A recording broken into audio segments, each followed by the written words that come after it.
The most remarkable World Series performance by an Augustan took place 94 years ago this fall when Jim Bagby, a pitcher for the Cleveland Indians, took the mound against Brooklyn.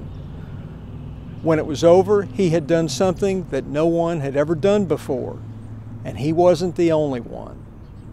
It was the World Series fifth game, October 10th, 1920, at Cleveland's old League Park.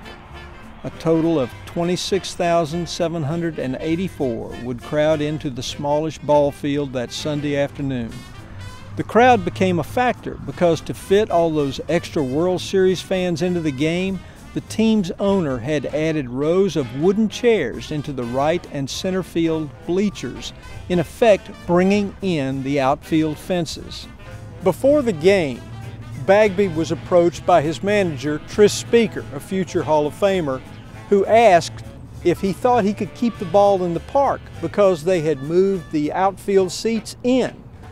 Bagby said he could, and he also said, "I might break a few of those wooden seats myself." Speaker no doubt chuckled because up until this point, no pitcher had ever hit a home run in a World Series game. No pitcher until Jim Bagby, who hit a 3-run homer in the 4th inning into the aforementioned close-sitting crowd. But his achievement wasn't considered the game's most remarkable event. But the most remarkable thing that happened in this most remarkable game took place not too long after Bagby's home run. That's when Pete Kilduff of Brooklyn got a single. And then Otto Miller, the catcher for Brooklyn, got another single. And Bagby really had to bear down against the next hitter, Clarence Mitchell, a pretty good hitting pitcher who'd come in relief. On a 1-1 count, Mitchell smacked the ball over the top of second base. At the crack of the bat, almost everyone assumed it was a sure base hit. Everyone except Cleveland's uniquely named second baseman, Bill Womgans. Womgans, known as Womby to the consonant challenged, had curiously stationed himself on the outfield grass and toward the center of the field.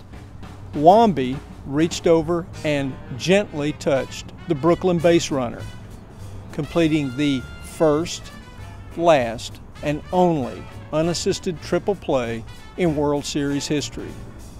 Umpire Hank O'Day called him out, and the crowd just sat there in stunned silence. The crowd began to cheer and yell and roar its approval, sports writers recalled, before tossing their straw hats into the air. Womgans and the Indians and Bagby would go on to win the game 8-1. They knew it back in Augusta too, because Bagby's heroics were followed by several hundred fans that went to the Grand Theater and watched as the actions of the game were posted play by play. Cleveland would win that 1920 World Series, and Bagby returned to our town when the 7 games were over to accept local recognition. The only downside in this victory celebration seemed to be the band that had been scheduled to welcome him at the train station. They got the wrong train and showed up at the wrong time. Bagby's career peaked with that superlative season. Over the next 3 years, his pitching performances dropped dramatically, and he was out of the majors after 1923. He eventually left Augusta, passing away in 1954 while living in Marietta outside Atlanta.